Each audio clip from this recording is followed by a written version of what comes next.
storage buildings, and 0% occupancy or 0% vacancy. Really? Yeah, you can't build enough storage here. Everybody owns a fifth wheel. Everybody owns boats, four-wheelers. The other crazy thing is that North Idaho has a 2% vacancy industrial rate. So big businesses, there's nowhere for them. So yeah, like they build the suit and stuff like that. So we're actually preparing a couple of different plans for that back 40 out behind us. My great grandfather built it, and then I don't remember when my family lost it, but they had all that. So my great grandfather sold that property over there to the Wolkenhauers on the other side. And then all this was like my family's at one point, and then just little by little lost it until like they totally lost it. Crazy. I haven't been back up here in forever. I think like 16 when we had to move out.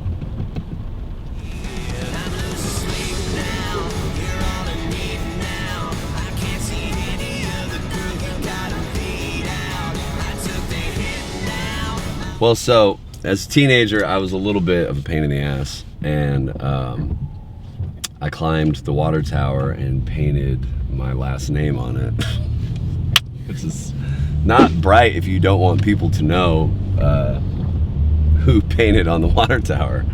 So I was fortunate enough to receive an invoice from the great city of Post Falls, Idaho, to repaint the water tower. Right. McComb rules.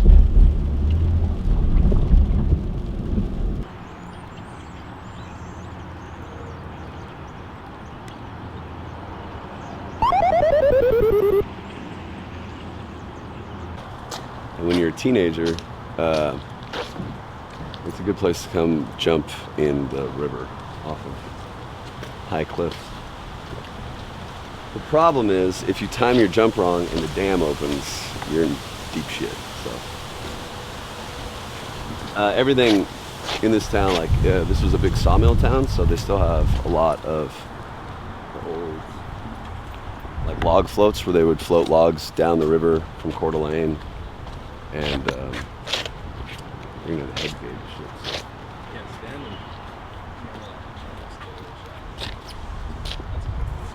Yeah. There's all kinds of that weird shit around. Yeah, it's not open. So yeah, that's the bridge. That's the one-way bridge we used to jump off of. And then, oh, where's a shotgun?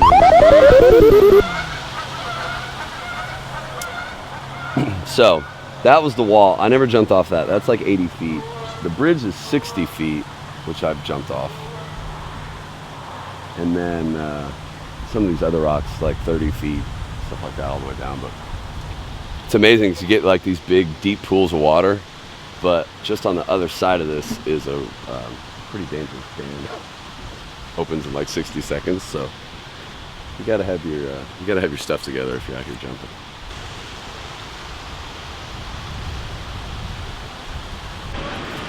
Yeah. So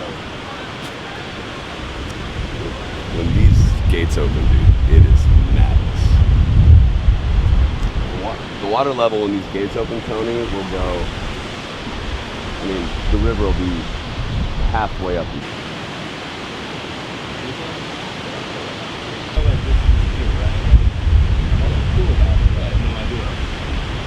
Camera too, because it's pretty interesting. This whole valley from that mountain to the full other side mountain, there was a glacier lake, a giant glacier lake in Missoula called they called it Lake Missoula, 5 miles deep, and it was held together by a glacier, and the glacier broke, and it came all the way through here, and it carved this whole valley out. So like the reason you can't dig with a shovel here, because everything is like these huge rocks. It's all riverbed. So from that mountain to the other side, this was all like, you'll be driving through the middle of Washington and there'll be a boulder the size of a house in the middle of a field, and you'll be like, how did that get there? But when that Glacier Lake broke loose. It created all this. That's insane. Yeah. Wada. 5 miles deep, they say. It's insane. It's hard to fathom. Yeah. I'm known here as the Duck Man. Everybody knows me by it. Order out here and then they'll bring it in. No thanks. Can I make it spicy? Can you make it spicy? Woo! Spunker Bar. That's Trinone's, right here in my hometown. It's my favorite.